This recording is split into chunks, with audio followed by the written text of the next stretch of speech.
Hello everyone, स्वागत है आपका आपके अपने YouTube channel only Hindi classes में। जय हिंद, वंदे मातरम। कैसे हैं आप सब लोग? आई होप के अच्छे होंगे, मस्त होंगे और अपने एग्जाम की तैयारी कर रहे होंगे।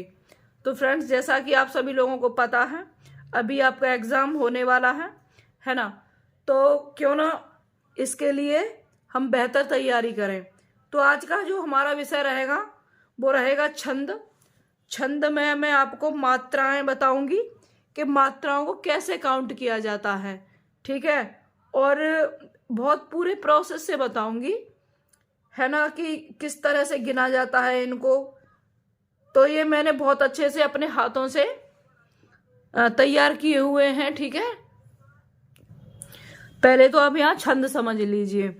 छंद दो प्रकार के होते हैं, मात्रिक और वर्णिक। मात्रिक में तो मात्राएं गिनी जाती हैं, ठीक है, वो मैं अभी आपको गिनना बताऊंगी। और दूसरा है वर्णिक, यहाँ पर वर्ण गिने जाते हैं, ठीक है। अब इसका है सम, अर्धसम और विषम। इसमें भी यही सिस्टम चलेगा, सम, अर्धसम और विषम, इसको बताऊंगी अभी। साधारण, दंडक, इसके भी हैं साधारण और दंडक। गढ़बद्ध और मुक्तक, इसके भी हैं दो ही अंग, गढ़बद्ध और मुक्तक। मगर इससे कोई मतलब नहीं है अभी फिलहाल। देखो, इन सब से कोई वो नहीं है, ठीक है, मतलब नहीं है, इनको छोड़ दीजिए आप। अभी हम देखने वाले हैं मात्रिक, सिर्फ इस पर बात होगी आज, ठीक है। मात्रिक में सम, अर्धसम और विषम, इस पर बात होने वाली है। तो विस्तार से बढ़िया तरह से समझते हैं। हिंदी छंद यानी छंद की पहचान, उदाहरण, ये तीन प्रकार के होते हैं। तो इसमें पहली बात करेंगे छंद की पहचान, उदाहरण की बात, ये बाद में होगी। छंद के अंग कितने हैं? 6 हैं, अभी इन पर भी बात होने वाली है। छंद के प्रकार अभी मैंने बताए भी थे, मात्रिक, वर्णिक और मुक्तक, ठीक है। तो अभी हम बात जो होगी हमारी, इसको समझते हैं छंद के अंग। तो कितने हैं? 6 हैं, है ना। इनको समझते हैं अच्छे से। छंद के अंग कितने बताए थे? तो 6 बताए थे। अब 6 में कौन कौन से हैं? सबसे पहले है, पहला है वर्ण, मात्रा। तो इसमें जो इस पर ही टोटल काम होगा, इस चीज को समझ लीजिए। जो पूरा प्रोसेस चलेगा वो वर्ण और मात्रा पर चलेगा, तो मात्रा पर ज्यादा चलेगा, ठीक है। अभी मैं इसको समझाऊंगी। अभी हम इसको पढ़ लेते हैं पहले। चरण, पाद, तो आप समझते हैं चरण किसे कहेंगे? जो जब हम दोहा पढ़ते हैं ना, तो लास्ट का जो उसके वर्ण होते हैं उनको चरण कहेंगे। प्रत्येक छंद के 4 चरण, कुछ में 6 भी होते हैं, है ना। तो 4 चरण होते हैं। कोई भी मानो आप जैसे कोई चौपाई ले लोगे तो, है ना। यति, जहां पर रुके, जैसे पढ़ते हैं ना तो हम रुकते हैं कि नहीं रुकते, जैसे रहमन पानी राखिए। फिर यहां पर हम क्या करेंगे? यति लेंगे, फिर बिन पानी सब सून। तो ये जो बीच में आएगा तो उसको यति कहेंगे। अभी इसको भी अच्छे से समझते हैं। अभी मैं पहले यहां पर आपको इनके बारे में थोड़ा सा बता दूं। प्रवाह, लय, है ना। तो लय के साथ जब हम पढ़ते हैं किसी चीज को, मात्रिक छंद का नियम, इसका नियम समझेंगे। एक जैसे वर्णों की आवृत्ति। अब यहां पर जो ये गति की बात कर रहा है ना, यहां पर तुक की बात कर रहा है। अब तुक किसे कहेंगे? 5वां हमारा पॉइंट क्या है? तुक है। तो जैसे अभी जैसे बिनु पग चले, सुने बिनु काना, कर बिनु करम करे विधु नाना। तो जैसे काना, नाना जो आए हैं, ये क्या है? ये तुक है जो लास्ट में आ रहा है, ठीक है। और गण यानी वर्णिक छंद की विशेषता, तो उसको कहेंगे हम गण कहेंगे। सबको समझते हैं अच्छे से। अब मैं एक बार आपको बता दूं, जैसे लघु और गुरु, सारा खेल यहीं से स्टार्ट होता है। अगर ये आपको पहला पॉइंट समझ में आ गया ना अच्छे से, तो आप कर ले जाओगे। और हमेशा मैं अपनी क्लास में यही चीज बताती हूं कि आपको हमेशा वर्णमाला आनी चाहिए भाई। टोटल जो खेल है सब वर्णमाला का है। यहाँ पर सारा काम वर्णमाला का है। अगर आपको वर्णमाला बहुत अच्छे से आती है तो भाई आप हिंदी ग्रामर में कहीं नहीं रुकने वाले। इस चीज को अच्छे से समझ लीजिए। और अगर आप हमारे चैनल पर नए हैं तो मेरी जो पुरानी वीडियो पड़ी हुई हैं, मैंने वहां पर बहुत अच्छे से वर्णों को समझाया हुआ है, वर्णमाला को, तो आप वहां पर जाके भी देख सकते हैं। मगर फिलहाल टाइम इतना नहीं है, इसलिए मैं थोड़ा सा आपको यही समझा दे रही हूं। ठीक है, थोड़ा इसे समझ लेते हैं जो बहुत इंपॉर्टेंट है। अभी जैसे ये हमारे स्वर हैं, वर्णमाला है, तो ये स्वर हैं आ ई उ रि ए ओ अंग अंग है। तो ये हमारा सही से मतलब एक क्रम है पढ़ने का। तो यहाँ इसमें जो भी बात हो रही है ना, दीर्घ और ह्रस्व स्वर की बात हो रही है ना। तो यहाँ समझिए ये क्या है, तुम्हारा ह्रस्व स्वर है। ह्रस्व स्वर की संख्या कितनी है? 4 है। आ ई उ रि। यहां से इस चीज को समझ लीजिए अच्छे से, है ना। उसके बाद में दीर्घ स्वर। दीर्घ स्वर आपके कौन कौन से? आ ई उ ए ओ आ। पढ़ने का भाई तरीका यही है, पढ़ जाए फिर आप कैसे भी लो, भले छोटा पढ़ लो, छोटी ही पढ़ लो, कुछ भी पढ़ लो, मगर सही तरीका है अ ई उ अर यानी रि, है ना। अभी इसकी जो हमारी मात्रा होगी ना, इसकी एक मात्रा गिनेंगे हम इसको। अब कैसे, इसको मैं और समझा देती हूं। देखो यहां से अच्छे से देखो, ये ह्रस्व है ना, है ना, ह्रस्व स्वर है। तो आप यहां समझ सकते हो आ ई उ यानी छोटा आ, छोटी ई, छोटा उ और रि। तो इसकी एक ही मात्रा काउंट होगी, इस चीज को समझो, एक ही मात्रा गिनी जाएगी। ठीक है। और अब आप समझिए यहाँ दीर्घ। दीर्घ कौन से हैं आपके? ये हैं, है ना। तो इनकी एक ही मात्रा। अभी ये चीज समझ में आई? यहाँ देखो, अभी ये दीर्घ है, तो यहाँ ये क्या है? इसकी हम 2 मात्राएं समझेंगे, इसकी 2 मात्राएं। अभी और स्वरों की जो मात्रा होती हैं वो हमेशा किस पर लगती हैं? व्यंजनों पर, है ना। तो उसको हम हमेशा इनकी जो मात्रा है, आप ऐसे समझो, ह्रस्व स्वर की जो मात्रा है वो भी हमारी मतलब एक ही गिनी जाएगी। कैसे? जैसे अभी मानो कोई शब्द मैं ले रही हूं यहां पर, जैसे यहां पर मगन है, ठीक है, मगन। तो हम क्या करेंगे, एक एक ऐसे करके इसकी 3 मात्राएं गिनेंगे। समझ में आ रहा होगा, है ना। और जैसे तो ऐसे ही इसका होगा। अभी मान लो ये है, ठीक है, ये तो अभी छोटे आ वाला शब्द हो गया, यहां पर ई वाला है। जैसे मानो किरण है, ठीक है, किरण, ऐसे। तो हम इसकी एक ही मात्रा गिनेंगे। ठीक है, अभी समझ में आया होगा।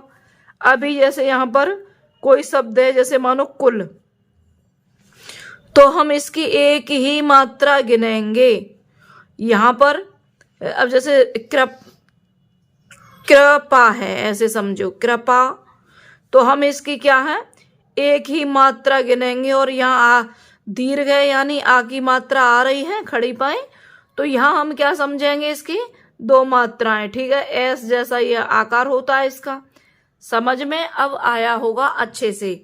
ठीक है, तो जो ह्रस्व स्वर हैं हमारे, इनकी चाहे मात्राएं हो चाहे कुछ भी हो, हम सिर्फ एक ही मात्रा काउंट करेंगे, है ना।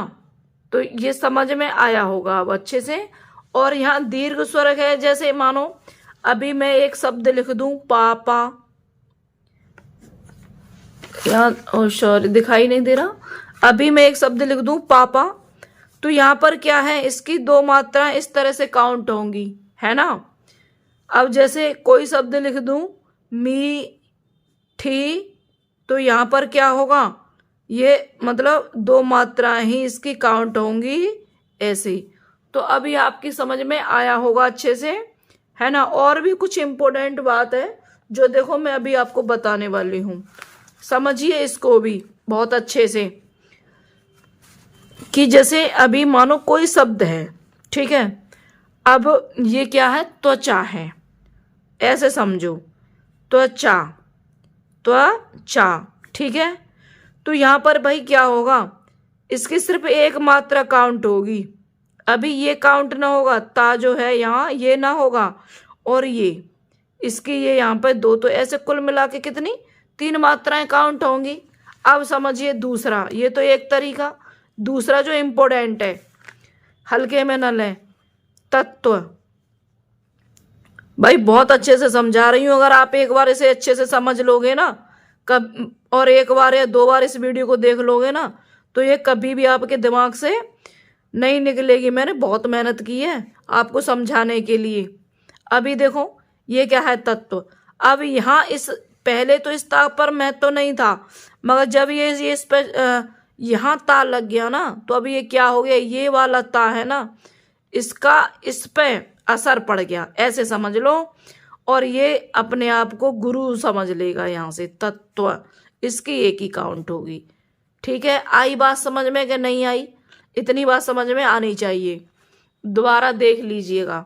ठीक है, नेक्स्ट है तीसरा पॉइंट।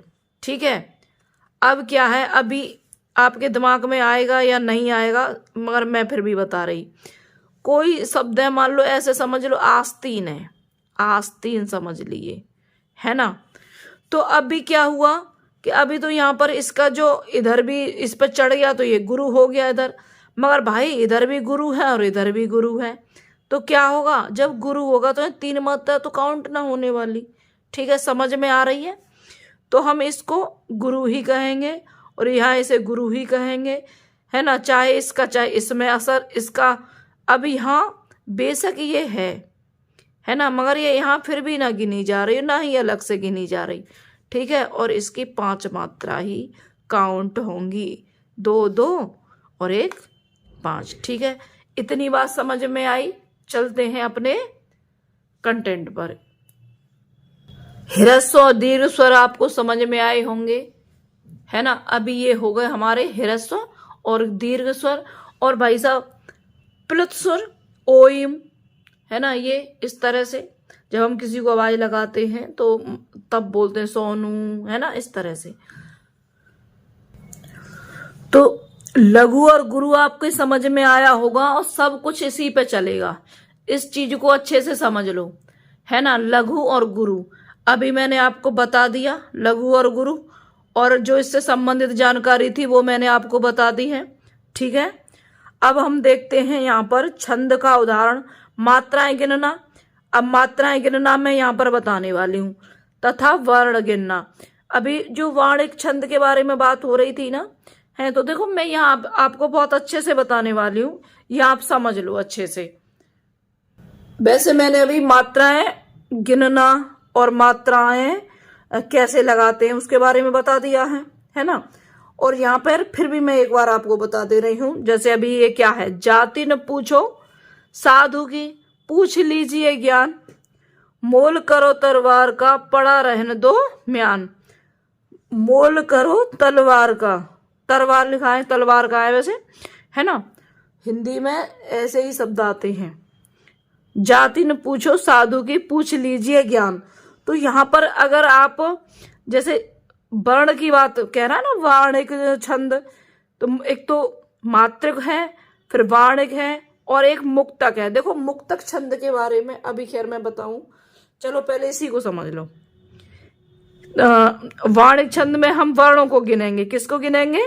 जैसे ज है, त है, न है, 1 2 3, है ना।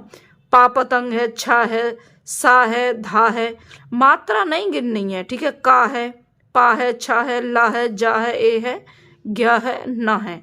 तो हम इसमें सिर्फ ये जो वर्ण होते हैं ना, क ख ग, इस तरह से इनको ही गिनेंगे, ना कि हम इनकी मात्राएं गिनेंगे। ये तो हो गई वाणिक छंद की बात। समझ में आ रही है बात कि नहीं आ रही? जैसे 1 2 3 4 5 6 7 8 9 10 11 12 13 14 15। तो ये मैं आपको सिर्फ गिनना बता रही हूँ इस उदाहरण के माध्यम से। ठीक है, न तो आप इसे चौपाई समझो, ना इसे दोहा समझो, इसे आप न सोरठा समझो, सिर्फ आपको बताने का तरीका है कि ऐसे तो वर्ण गिने जाते हैं। अब बात आ रही है मात्रा गिनने की। ठीक है, मात्रा गिनने की, और हमें भाई मात्रा से ही मतलब है। ठीक है, आपके एग्जाम में बहुत ही कम है जो वार्णिक छंद पूछेगा, नहीं तो मात्रिक छंद पूछेगा। और मात्रिक छंद का मतलब है कि वो मात्राएं गिनवाना चाह रहा है। समझ में आई बात के नहीं आई? अब समझिए, जैसे अब इसको क्या कहेंगे हम भाई? गुरु कहेंगे। यहाँ इसकी आ की मात्रा भी मैंने इससे पहले बता दिया है, इसकी एक न एक है ना, पूछो यानी क्या है, बड़ा हुआ है, ठीक है, 2 हो जाएंगी इसकी, यहाँ पे भी 2 हो जाएंगी, ठीक है, यहाँ पर यहाँ 1 होगी, यहाँ पर 2, यहाँ पर 2, यहाँ पर 1, ऐसे ही भाई यहाँ पर 2, यहाँ पर 2 और यहाँ पर भी 2 है भाई। नहीं सॉरी, देखो ये छोटी ई की मात्रा तो यहाँ 1 मात्रा होगी भाई, है ना, ज्ञान, यहाँ पर 2 होगी, यहाँ पर। तो ये क्या है? ये मात्राएं लगाने का तरीका, मात्राएं गिनने का तरीका है। सिर्फ मैं ये बताना चाह रही हूँ इसके माध्यम से कि हमारी मात्राएं ऐसे लगती हैं। आई समझ में? इससे पहले भी बता दिया है मैंने, ठीक है। अभी देखो मुक्तक छंद की बात करूं मैं भाई, मुक्तक छंद यहीं पे मैं इसको थोड़ा सा बता दे रही हूं, है ना, क्योंकि ये इतना परीक्षा में पूछा नहीं जाता है, और भाई पूछा भी जाता होगा ना तो बड़ी परीक्षाओं में पूछा जाता है, ठीक है। तो मुक्तक छंद यानी मात्रा और वर्ण से जो मुक्त है, समझ लीजिए इसको। मात्रा, ऐसे मैं बता रही, मात्रा और वर्ण से मुक्त, वर्ण से मुक्त उसे कहेंगे मुक्तक। समझ में आई बात? और वार्णिक छंद में समझ लीजिए क्या करना है यहाँ पर भाई, वर्णों को गिनना है। किसको गिनना है? वर्णों की गिनती कह लीजिए, वर्णों की गिनती, ठीक है। यहाँ वर्ण और यहाँ में इसमें क्या करना है? मात्रा की गिनती, ठीक है, मात्रा की जो हमारी मात्राएं होती हैं उनकी गिनती करना है। समझ में आ गई होगी इतनी बात? तो ये तो अभी इसके बारे, अब हम जो सारा खेल चलेगा वो मात्रा पे चलेगा, ठीक है। तो अभी उदाहरण मैंने आपको समझा दिया, इससे कुछ समझ में आया? अब देखो यहाँ पे मात्रिक छंद, तो ये मात्रिक जो छंद है भाई, ये कितने प्रकार का होता है? ऐसे समझो इसको, कितने प्रकार का है? तो अभी सममात्रिक, अर्धसम और विषम। सम दूसरे नंबर पे है क्या? अर्धसम, तीसरे पर है विषम, ठीक है। 3 पॉइंट है इसके, है ना। अभी यहीं से देख लीजिए अच्छे से। अब इसके 3 पॉइंट हैं, तो ये सममात्रिक, इसको समझिए। इसके कितने पॉइंट हैं? 4 हैं। इसमें 4 में क्या है भाई? सममात्रिक में, सममात्रिक का मतलब होता है समान मात्रा, ठीक है। चौपाई, रोला, गीतिका, हर गीतिका, ये इसके 4 हैं। कौन कौन से हैं? चौपाई, रोला, गीतिका, हर गीतिका है। और अर्धसम, अर्धसम है ना, इसके अभी मैं अर्धसम और ये अर्धसम और विषम के बारे में भी बताने वाली हूं। दोहा, सोरठा, बरवे, उल्लाला, दोहा, सोरठा, बरवे, उल्लाला, ये अर्धसम के हैं, अर्धसम के हैं।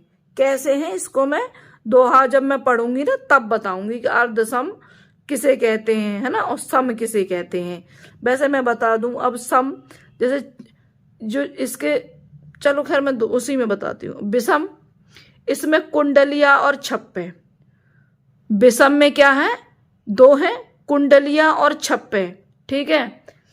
तो अब हमारा क्या चलेगा? सबसे पहले इस पे चलेंगे, इसके टॉपिक पे चलने वाले हैं, है ना। तो हम सबसे पहले यहाँ अब इनके बारे में समझ लेते हैं।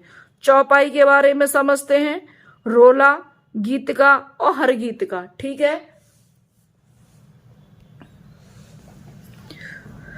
चौपाई, तो यहां चौपाई को समझिए।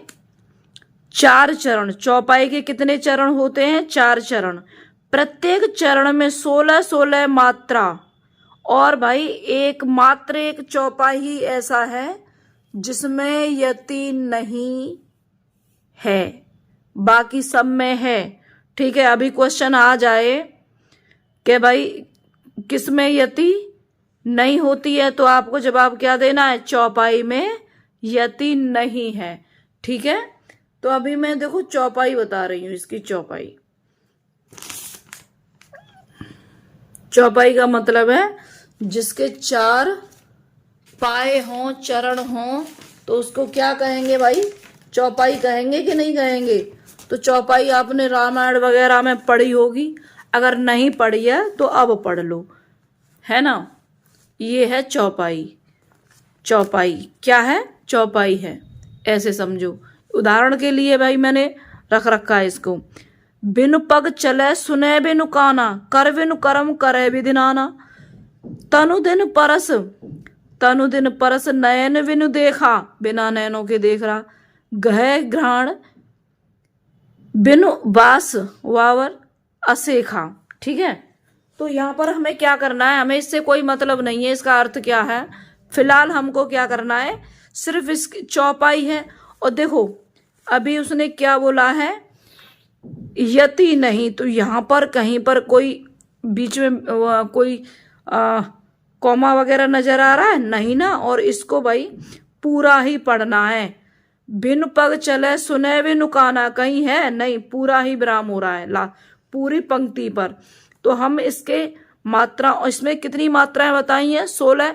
तो अभी हम देख लेते हैं आपके सामने। ठीक है, 1 2 3 4 5 6 7 8 9 10 11 12 13 14 और 15 16।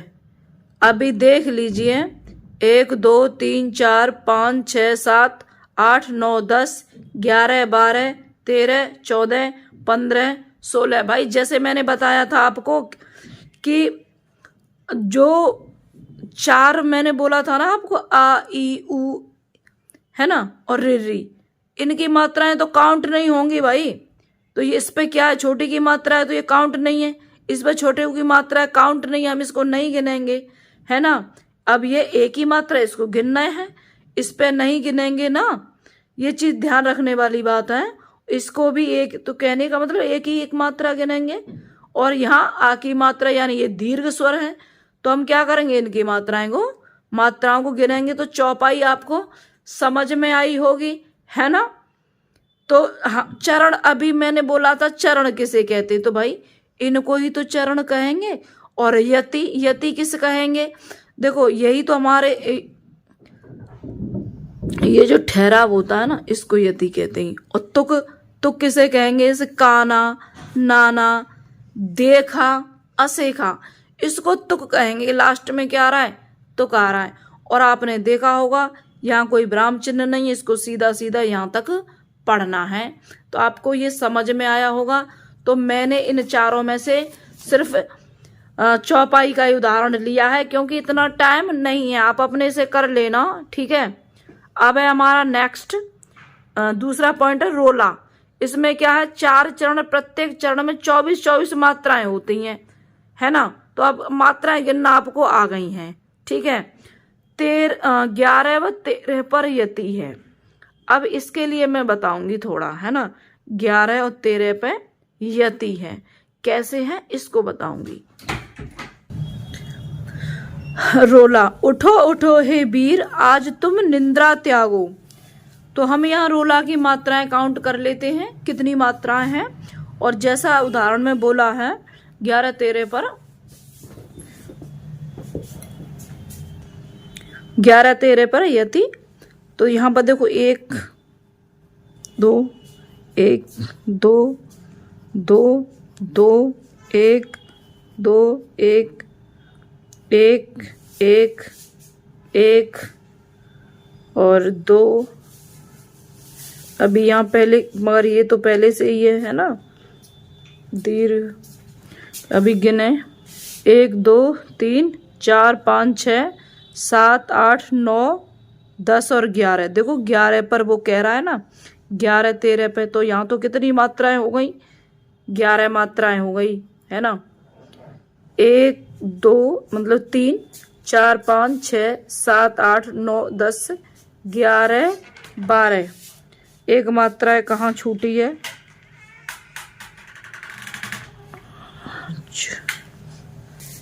एक मात्रा जो छूटी है ना, उसने पहले क्या कहा है कि ये जो काउंट है यहाँ बाद में आएगा ना आधा, तो इसके साथ काउंट हो जाएगा ना, तो ये यहीं पे छूट गई है। ठीक है, मुझसे ही मिस्टेक हो गई है।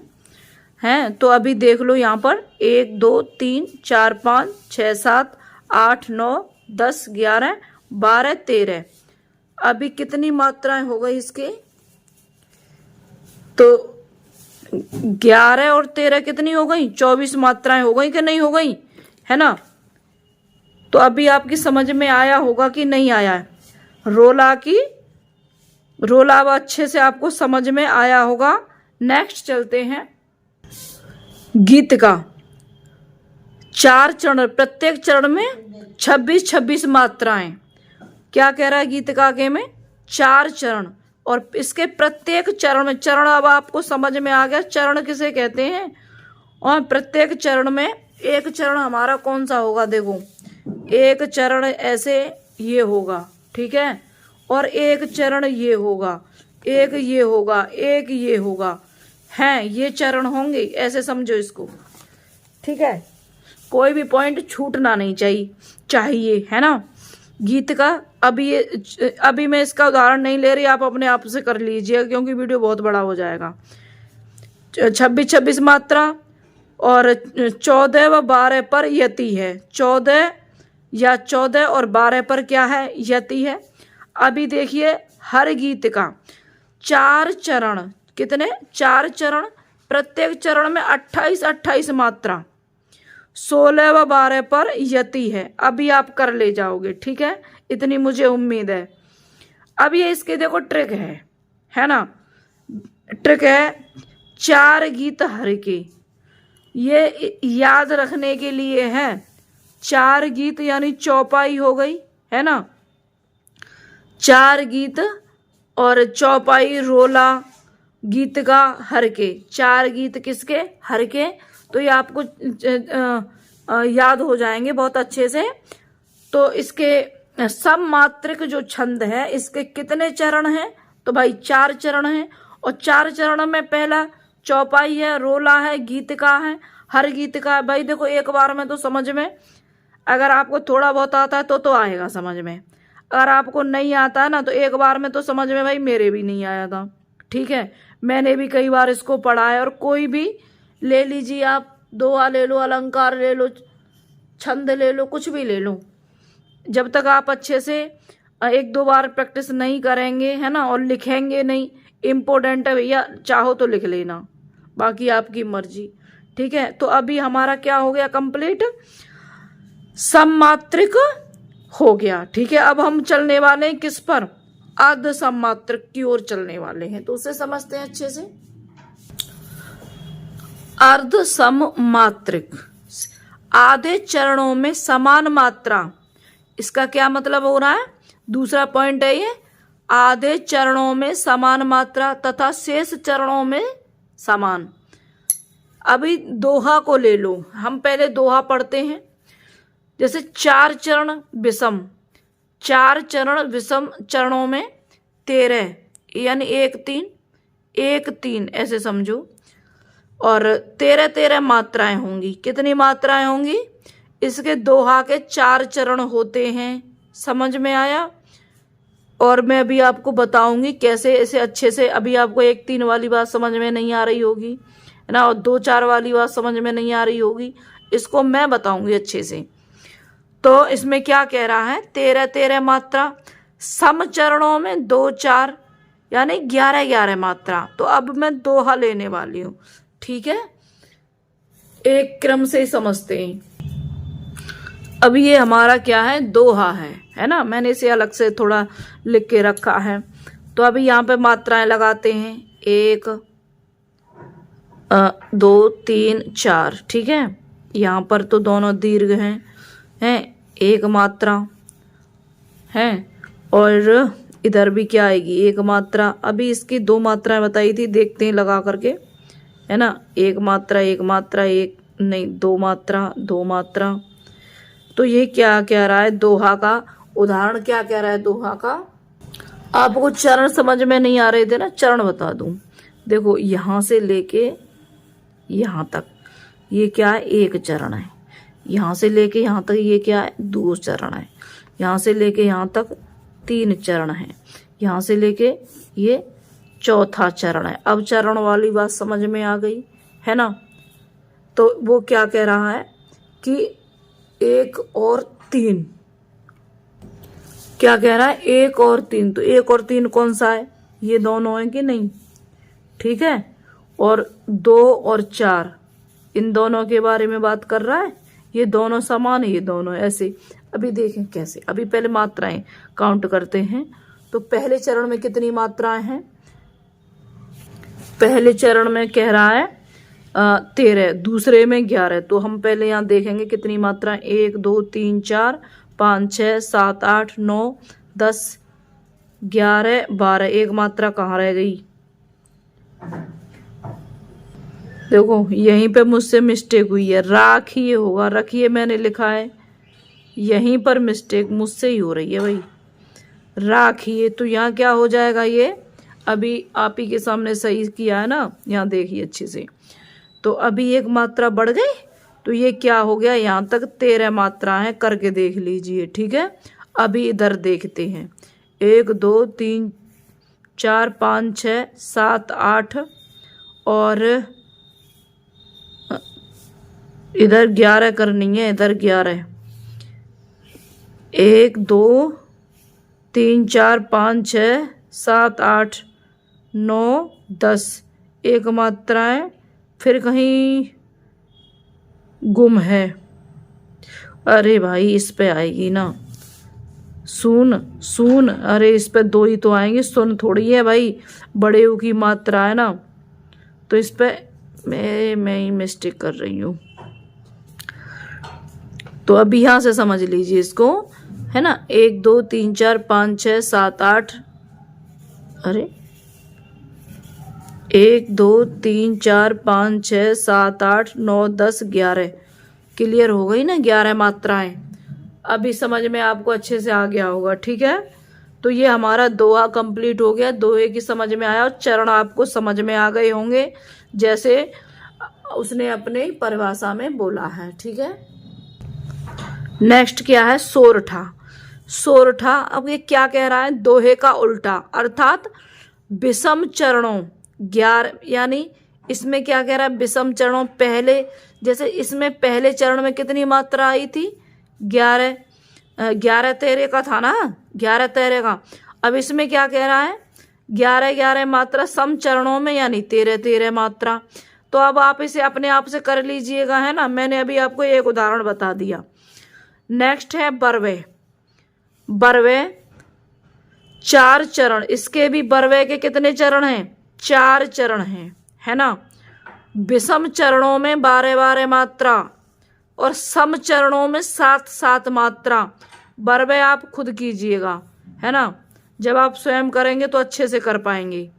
उल्लाला, उल्ला, अरे अभी दिखाई नहीं दे रहा।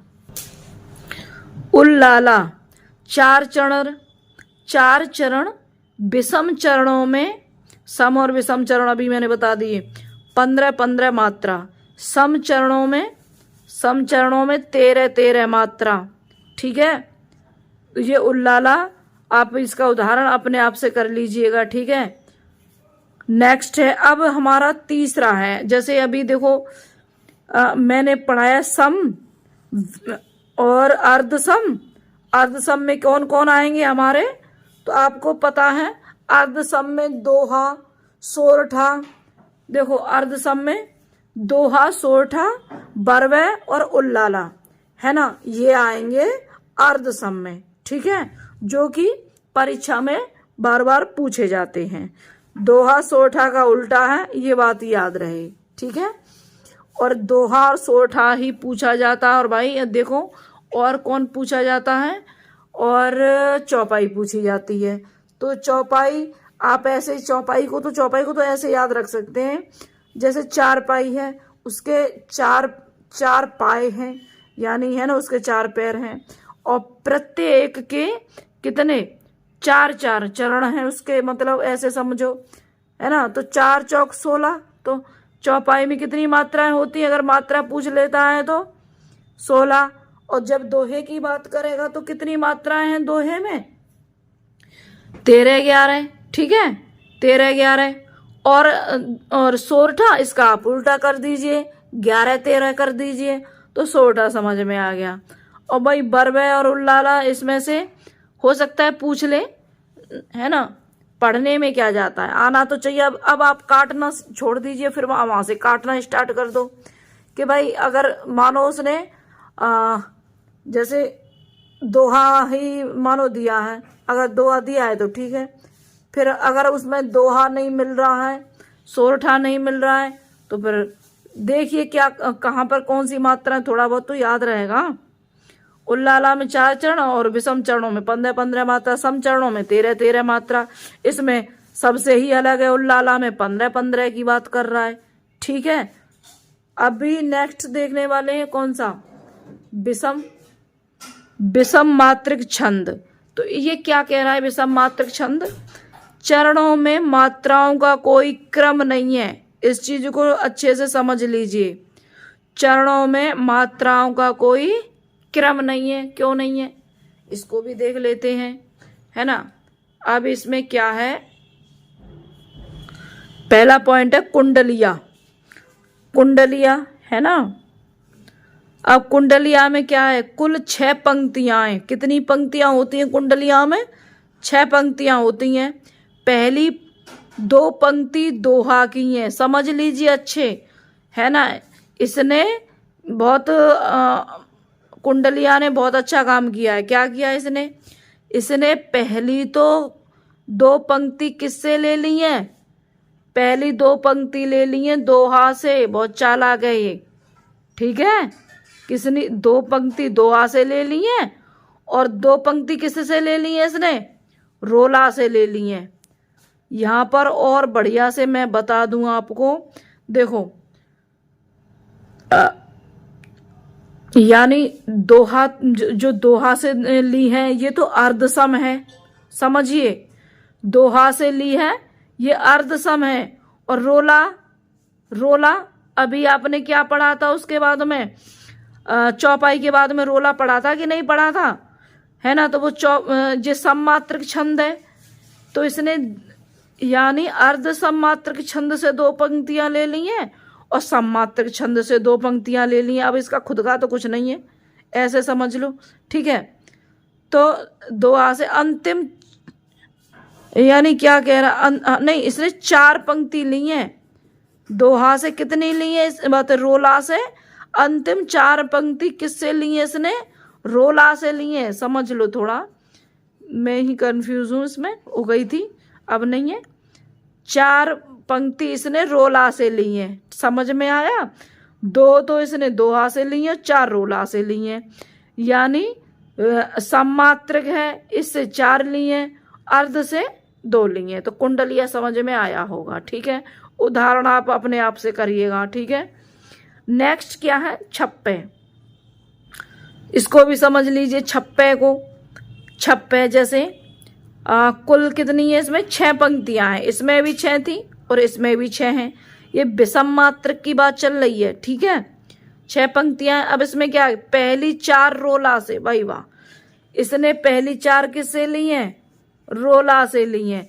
रोला आपको पता है सममात्रक छंद है, तो इसने सममात्रक से इसने भी ली है, इसने भी 4 ली है सममात्रक छंद से, और इसने भी 4 ली है सममात्रक छंद से। अब इसने अंतिम 2 उल्लाला से ली है, अंतिम 2 किससे ली है इसने, उल्लाला से। इसका इन दोनों के पास अपना कुछ नहीं है, दूसरों का लेके बैठे हैं, समझ में आया। तो अभी इसकी बात हो गई है। अभी मैं थोड़ा सा बता देने वाली हूं, जो वाणिक छंद, तो मैंने आपको बताया था ना, वाणिक छंद तो उसमें क्या है, वर्णों को गिनना है। तो मैंने आपको पहले भी बता दिया था, ऐसे समझ लीजिए, देखो कि जैसे नमक है ना। अब हमें अच्छे से मालूम है हम नमक कैसे लिखते हैं, नमक, ठीक है। और नमक, अब इसमें वर्णों को ही तो गिनना है, तो गिनिए, 1 2 3, कितने हो गए, 3 हो गए कि नहीं हो गए। वर्णों को गिनना है इसमें। वार्णिक छंद का मतलब ही क्या है, वर्णों को गिनना है। मगर इसके बहुत सारे वो हैं, उदाहरण नहीं कहेंगे, मैं थोड़ा बता दूं। अभी आप इसे ऐसे ही याद रख लीजिए। वार्णिक छंद में देखो कौन कौन आएंगे, इंद्र वज्रा, कौन कौन आएंगे, इंद्र वज्रा, इंद्र वज्रा, इंद्र वज्रा आएंगे, उपेंद्र वज्रा, है ना। और वार्णिक छंद में और कौन कौन आएंगे, है ना, वंशस्थ आएंगे, मालिनी, मालिनी, है ना, भुजंग प्रयात, बहुत सारे बहुत हैं। तो वो तो वार्णिक छंद तो नहीं पूछेगा, है ना। अभी पूछेगा मात्रिक छंद। अभी आपकी परीक्षा नजदीक है तो यही समझ लीजिए, क्योंकि अभी तो और भी बहुत कुछ है। जैसे कि इसका एक तगड़ है, रगड़ है, जगड़ है, इस तरह से इसका एक फिर सूत्र भी है। तो अभी इसको मैं बाद में फिर किसी दिन कराऊंगी, नेक्स्ट वीडियो में अच्छे से एकदम और विस्तार से। अभी परीक्षा नजदीक है तो इतना ही काफी है, ठीक है। तो मिलते हैं नेक्स्ट वीडियो में। अब आपको वीडियो समझ में आई होगी।